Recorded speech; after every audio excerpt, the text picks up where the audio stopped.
आपले महायुतीचे उमेदवार श्रीमंत छत्रपती उदयनराजे भोसले, विधिमंडळातील माझे सहकारी मकरंदाबा पाटील, तसंच देवायनताई परांदे, धैर्यशील कदम, नितीन काका पाटील, शशिकांत पिसाळ, प्रतापराव पवार, बकाजीराव पाटील, नितीन बरगुडे पाटील, अशोक बापू गायकवाड, संजय बाबा गायकवाड, उदयन कबुले, राजू शेठ राजपुरे, शामराव गाढवे, प्रमोद शिंदे, बापूराव सकपाळ, दत्तानाना ढमाळ, राजेंद्र लवंगारे, सीमाताई जाधव, शारदाताई जाधव, स्मिताताई देशमुख, मंगेश धुमाळ, सुनील काटकर, किरण साबे पाटील, सचिन साळुंके, अनेक माझ्या वाई, महाबळेश्वर, खंडाळा ह्या परिसरातून आलेले महायुतीच्या मध्ये सामील झालेले विविध राजकीय पक्षांचे सर्व आजी माजी सन्माननीय पदाधिकारी, माझ्या शहरातील जमलेले प्रतिष्ठित नागरिक, माझ्या वाई, खंडाळा, महाबळेश्वर विधानसभा मतदारसंघाच्या कानाकोपऱ्यातून आलेले माझे सगळे मतदार बंधू भगिनी, पत्रकार मित्र आणि तरुण मित्रांनो, वेळ बराच झालेला आहे, दुपारचं ऊन आहे, 40 टेम्परेचर आहे, त्यामध्ये काल सांगितलं अजून 24 तास नाही झाले आणि तुम्ही इतक्या मोठ्या संख्येने आज मकरंदाबाच्या आग्रहाखातर, मकरंदाबाच्या विनंतीला मान देऊन इथं मोठ्या संख्येने उपस्थित राहिला, त्याबद्दल मी आपल्या सर्वांचं मनापासून स्वागत करतो, सर्वांना मनापासून धन्यवाद देखील देतो। मित्रांनो, निवडणुका येतात जातात, सर्वसामान्य माणूस असा म्हणतो की आम्हाला काय त्याच्यात फरक पडतो। यावेळेस देशामध्ये लोकसभेच्या निवडणुका चालू आहेत, पहिला टप्पा झाला, दुसरा टप्पा झाला, आपला तिसरा टप्पा उद्याच्या 7 तारखेला आहे। सकाळी 7 ते संध्याकाळी 6 मतदान आहे। मधल्या काळामध्ये मकरंदाबाच्या घरामध्ये एक लग्न होतं, मला वाटलं होतं की आधी लग्न कोंडाण्याचं मग रायबाचं, पण आम्ही आधी रायबाचं केलं, आता कोंडाण्याच्या लग्नाला निघालोय। जरा आता बदल केलाय, तो इतिहास वेगळा, आता आमचा इतिहास असा सुरू झालाय। हरकत नाही, आपण सगळे आनंदाने तिथं उपस्थित राहिलो, वधूवरांना शुभाशीर्वाद दिलेले आहेत, त्यांचं वैवाहिक जीवन सुखाचं, समृद्धीचं, आनंदाचं, भरभराटीचं जावो अशा प्रकारे परमेश्वराची प्रार्थना देखील केलेली। प्रत्येकाचं चांगलं व्हावं। खरं तर आमचे एकनाथराव शिंदे सांगतात की हे सर्वसामान्यांचं सरकार आहे, हे तुमचं आमचं सरकार आहे। मी देवेंद्रजी आणि एकनाथराव ही कामं करत असताना माझाही हाच प्रयत्न आहे।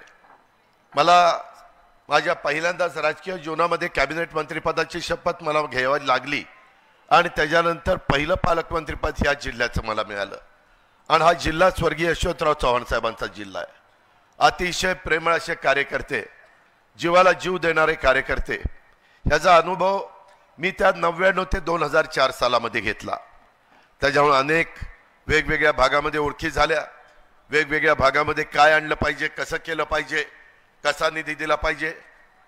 परवाच 1 मे झालेलं आहे, संयुक्त महाराष्ट्राचा मंगल कलश 1 मेला आणून 64 वर्ष पूर्ण झाली। त्यावेळेस यशवंतराव चव्हाण साहेब हे काय कर्तबगार नेता आहे हे देशाला कळलं, जगाला कळले, महाराष्ट्राला कळले।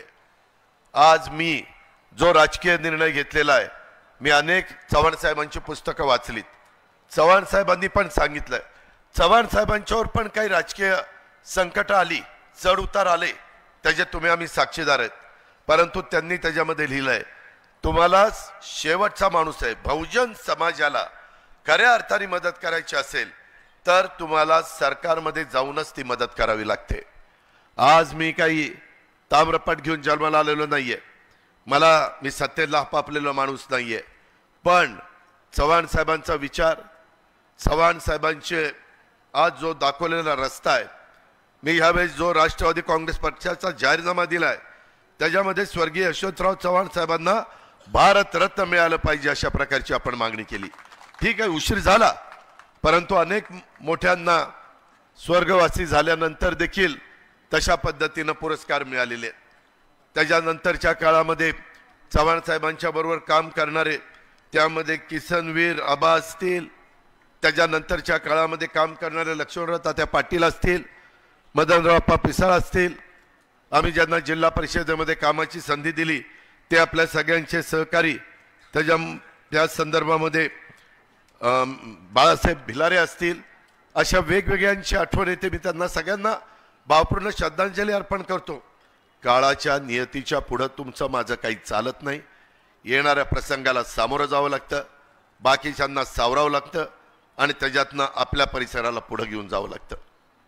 आज मकरंद अबाल आणि त्यांच्या सर्व सहकाऱ्यांना दिवस कमी मिळालेले आहेत. त्या कमी दिवसामध्ये 24 तास काम करून आपल्याला 7 तारखेला जे मतदान आहे ते महायुतीचे उमेदवार श्रीमंत उदयनराजे भोसले, ह्याच्या छत्रपती उदयनराजे भोसले हे सातारच्या गादीचे वारस आहेत. आज देखील युगपुरुष छत्रपती शिवाजी महाराजांच्या बद्दल आपण अनेक जण, अनेक राजकीय पक्ष वेगवेगळ्या पद्धतीनं त्यांचं नाव घेतो, त्यांच्या पुढे नतमस्तक होतो, त्यांचा आदर्श डोळ्यासमोर ठेवतो. आम्ही सतत सांगतो की 18 पगड जाती 12 बलुतेदारांना एकत्र घेऊन, मावळ्यांना बरोबर घेऊन महाराजांनी त्या काळामध्ये हिंदवी स्वराज्याची स्थापना केली आणि तो आदर्श आपल्या सगळ्यांच्या समोर आहे. त्यामुळं इथून पुढच्या काळामध्ये देखील काम करत असताना आपल्याला तुम्ही बाकीचा काही विचार करू नका. कामाच्या बद्दल तुम्ही आमच्यावर सोडा.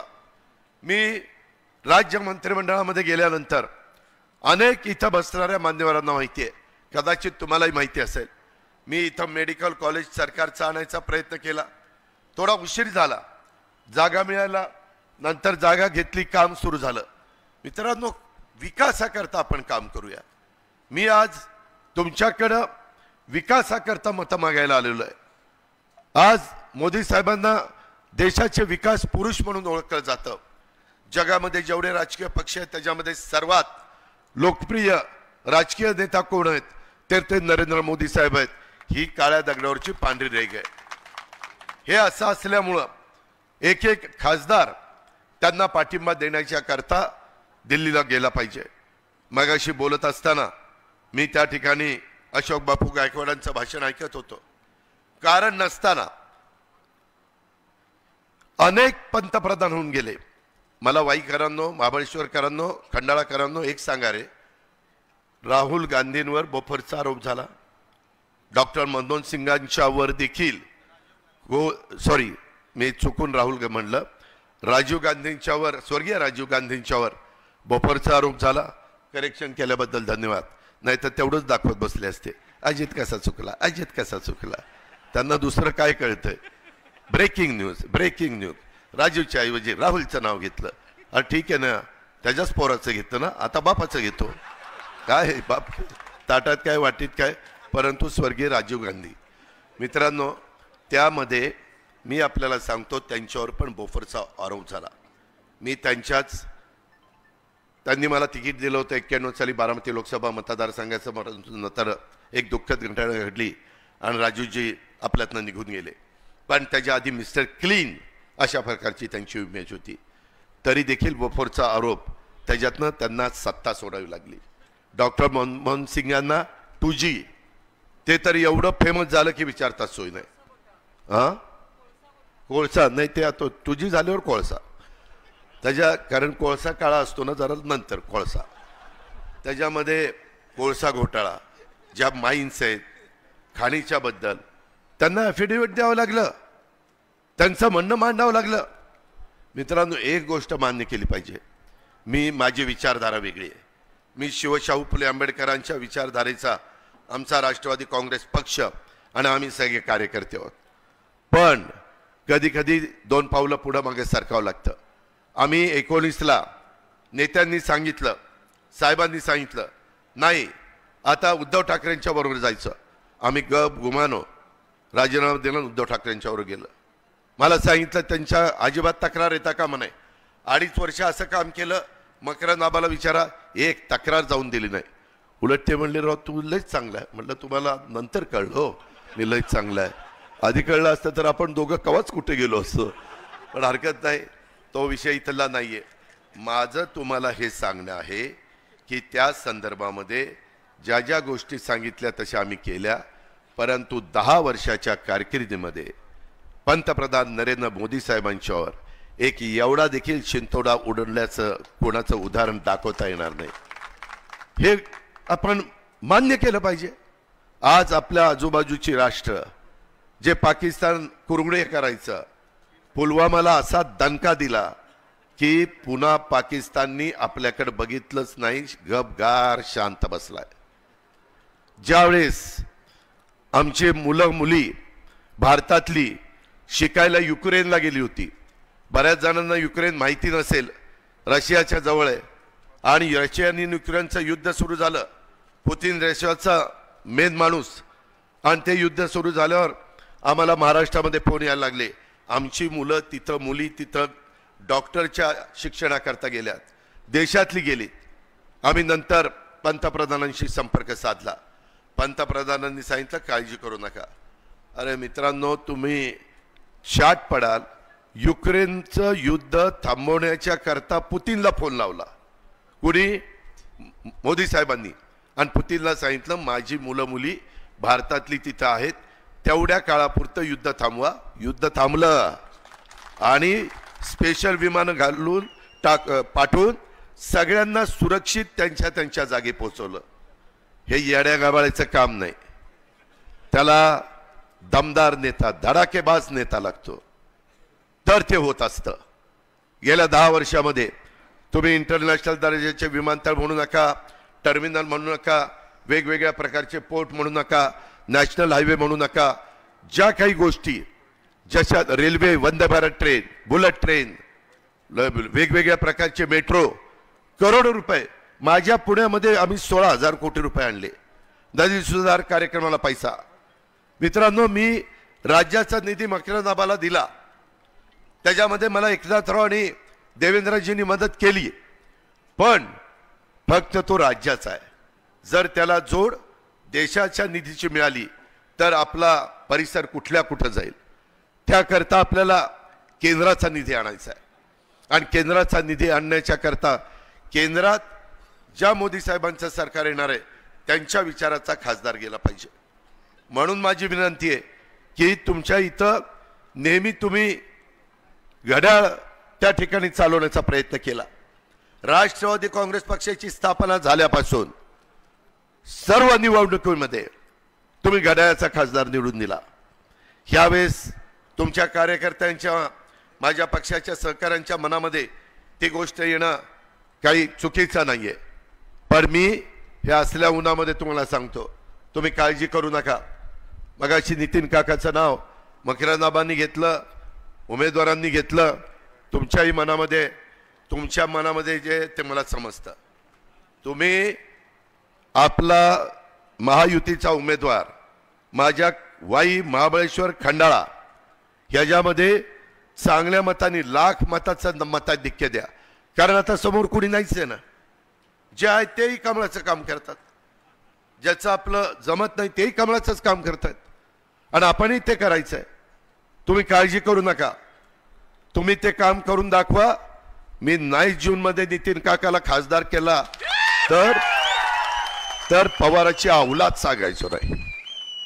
माझ्यावर सोपडा, तुम्ही फक्त माझं ऐका, त्याच्यामध्ये बदल होता कामा नये. मित्रांनो, शेवटी कुणाला कशी ताकद द्यायची ते मला चांगलं कळतं. तुम्हाला आज मी सांगतो, ज्या दिवशी 2 जुलैला शपथविधी होता, एका माझ्याच तिथं छोटी खोली होती, मी बसलोय, आबा बसलाय, तिथं नितीन काका बसलाय.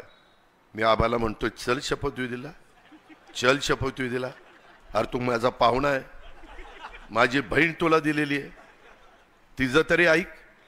नाही राव दादा, आईला विचारल्याशिवाय नाही, कार्यकर्त्यांना विचार. अरे म्हणलं, नेत्यांनी सारखं सारखं कार्यकर्त्याला विचारायचं नसतं. जेव्हा नेत्याला गरज असते तेव्हाच कार्यकर्त्याला विचारायचं असतं. आज आपण शपथविधी घेऊ. 10 मला मंत्रिपद मिळालेली आहेत. मला सातारला मंत्रिपद द्यायचं आहे.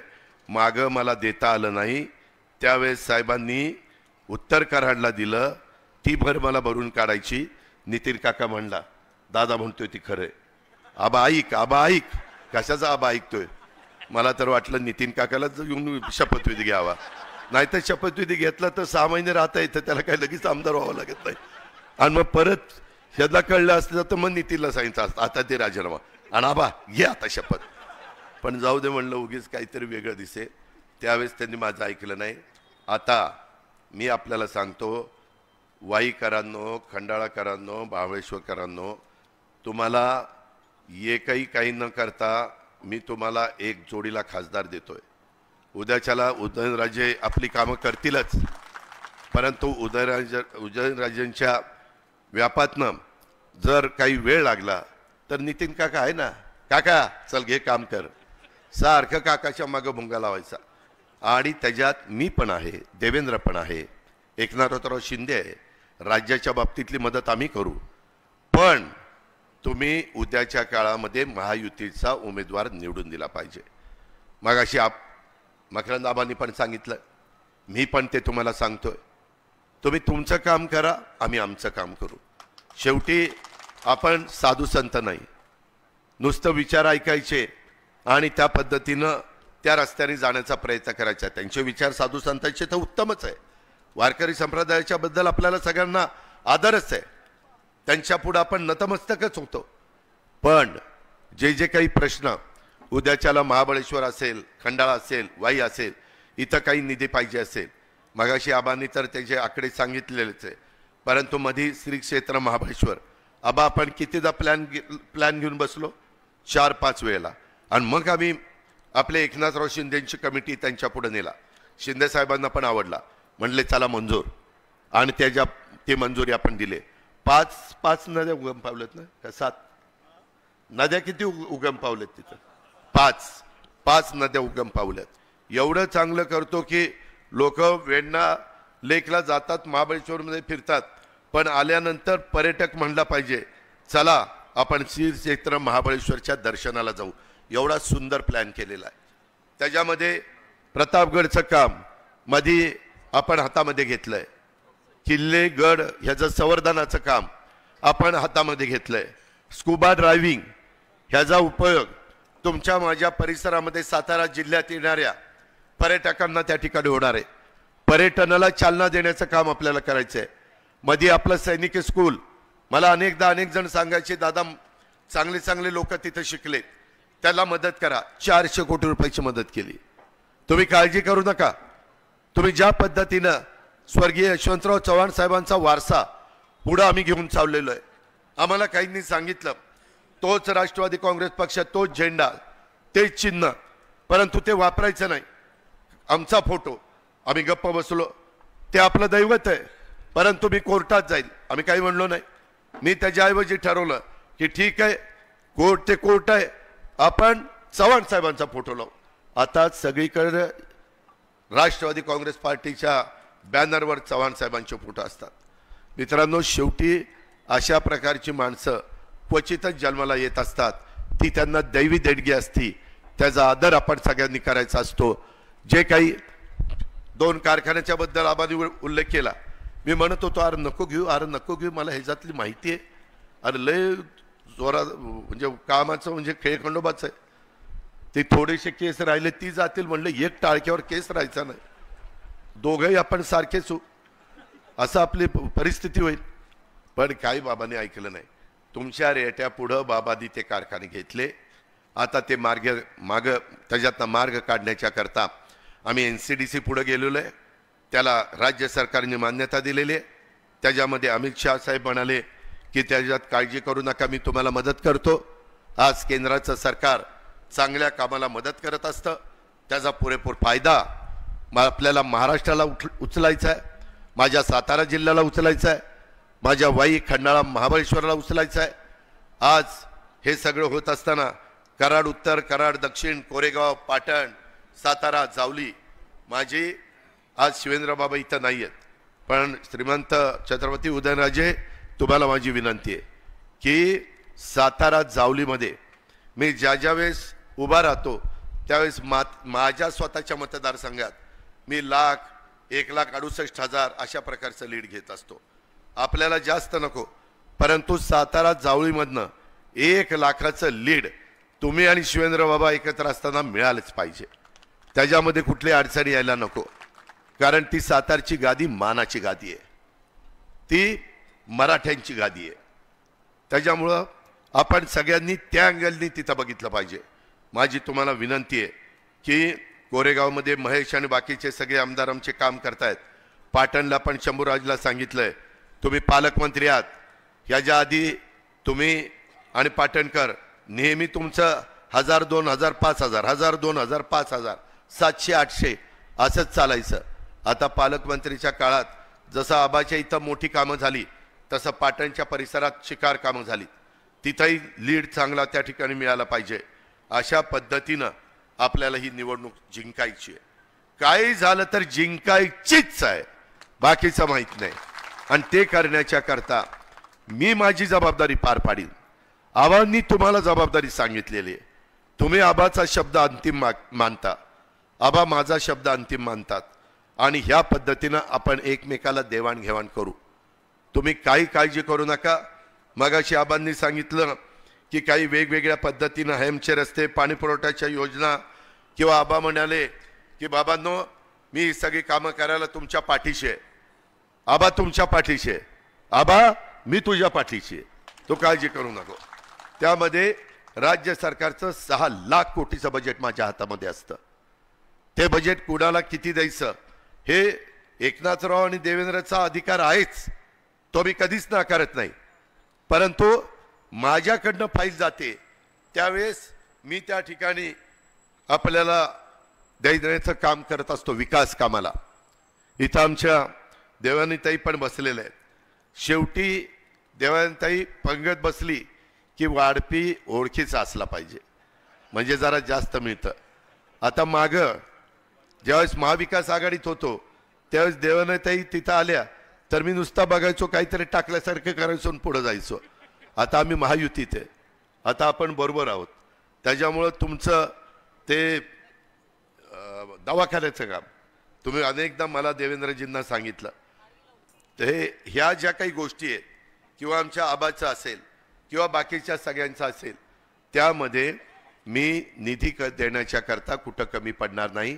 आचारसंहितेचा नियमाचा भंग न करता जे काही करता येणं शक्य असेल ते करण्याच्या करता मी निश्चितपणे तुम्हाला मदत करील, अशा प्रकारचा विश्वास मी आजच्या सभेच्या निमित्तानं आपल्या सगळ्यांना देतो. अनेक जणांनी त्याच्या संदर्भामध्ये कारखाने पण आपण बाहेर काढू. आम्ही अनेक आजारी कारखाने मी बाहेर काढलेले आहेत. हे काही आपल्याला फार जड काम नाही आहे, फक्त कठोर भूमिका घ्यावी लागते, फक्त कडक वागावं लागतं. आणि लोकांनी पण हे आपल्याकरता करतोय, हे समाजाच्या भल्याकरता करतोय, अशा प्रकारची एक जाणीव त्यांनी त्या ठिकाणी मनामध्ये ठेवली पाहिजे. मी मगाशी सांगत होतो, इथं मला काही माझे मुस्लिम बांधव दिसत आहेत. मित्रांनो, आम्ही महायुतीचं सरकार आलं, ते आल्यानंतर मी मौलाना आझाद महामंडळाला निधी भाग भांडवल 1000 कोटी रुपये केलं. 1000 कोटी रुपये काँग्रेसवाल्यांनी पण कधी त्यांच्या राजवटीमध्ये केलं नाही. माझ्या मुस्लिम बांधवांना तिथं माझे युवक युवतींना पण मदत व्हावी, त्याच्यामध्ये त्याच्या संदर्भामध्ये कुठली अडचण येऊ नये, त्यांची कर्ज प्रकरण व्हावी, त्यांच्या वक्फ बोर्डाच्या जमिनी ह्या सुरक्षित राहाव्यात, अशा खूप काही गोष्टी आम्ही केलेल्या आहेत. आणि आम्ही सगळ्यांना बरोबर घेऊन पुढे चाललोय. त्याबद्दल कुणी मनामध्ये यत्किंचितही शंका मनामध्ये आणू नका. माझ्या वाई शहराचा, महाबळेश्वरचा, पाचगणीचा विकास करण्याच्या दृष्टिकोनातनं तिथं पण निधी एकनाथराव शिंदे आपले सुपुत्र आहेत, त्याच्यामध्ये आपल्याच सातारा जिल्ह्यामध्ये आहेत आणि त्याच्यावर त्यांचंही आपल्याला मदत असते, तेही आबाला मदत करतात, मी पण आबाला मदत करतो. पण बाबांनो, आज तारीख 4 आहे, 5 आणि 6 2च दिवस हातात आहे. 7ला मतदान आहे. कृपा करा, पायाला भिंगरी बांधल्यासारखं माझ्या विशेषतः राष्ट्रवादी काँग्रेस पक्षाच्या कार्यकर्त्यांनी, भाजप त्यांची जबाबदारी पार पाडेल, RPI आठवले त्यांची जबाबदारी पार पाडेल, त्याच्यामध्ये रासपा असेल, शिवसेना असेल, ते पण त्यांचं काम करतील. परंतु कुठं राष्ट्रवादी काँग्रेस पक्षाचा कार्यकर्ता कमी पडलाय अशा प्रकारचं चित्र माझ्यासारख्या कार्यकर्त्याला बघण्याची वेळ येता कामा नये, हीच मी आजच्या जाहीर सभेच्या निमित्तानं तुम्हाला सगळ्यांना आग्रहाची, नम्रतेची, कळकळीची विनंती करतो. कोयना धरणग्रस्त आणि अभयारण्यग्रस्त यांच्याही काही प्रश्न चैतन्य दळवीने मला दिलेले आहेत, त्यांनाही मी विश्वास देतो की त्या प्रश्नाच्या करता मदत पुनर्वसन माझ्याच जवळचा अनिल भाईदास पाटील ह्याच्याकडे आहे, त्याच्यावर त्यांना घेऊन आपण ती पण मीटिंग लावू. आणि त्याच्यातनं मागं ज्या मीटिंग लावल्या चैतन्य तुला माहिती आहे, त्या मीटिंग माझ्या स्तरावर झालेल्या आहेत. त्याच्याकरता राहिलेलेही प्रश्न माझ्या धरणग्रस्तांचे मी मार्गी लावण्याच्या करता आचारसंहिता संपली की आपण त्याच्यामध्ये पुढे जाऊ अशा प्रकारचा शब्द मी आपल्याला सगळ्यांना देतो। अधिक न बोलता पण एवढ्या मोठ्या संख्येने आला आणि या सभेला उपस्थिती दाखवली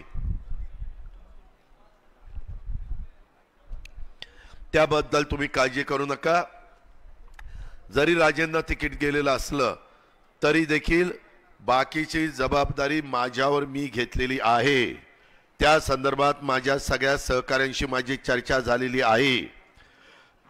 त्यामुळं तुमची सगळ्यांची कामं आणि उद्याच्याला नितीन काका खासदार राज्यसभेचा झाला की काका तू फक्त वाई महाबळेश्वर आणि खंडाळ्याचा बघायचं नाही, सातारा जिल्ह्याचा खासदार म्हणून मी तुला करतोय। त्याच्यामुळं पायाला बिंगरी आमचा मकरनाबा कसा तिथं बांधतो रात्री उशिरापर्यंत लक्ष देत असतो, तशा पद्धतीनं नितीन आबा इथं राष्ट्रवादी काँग्रेस पक्षाला ताकद देण्याच्या करता तुला काम करावं लागेल हे स्पष्टपणे या निमित्तानं सांगतो।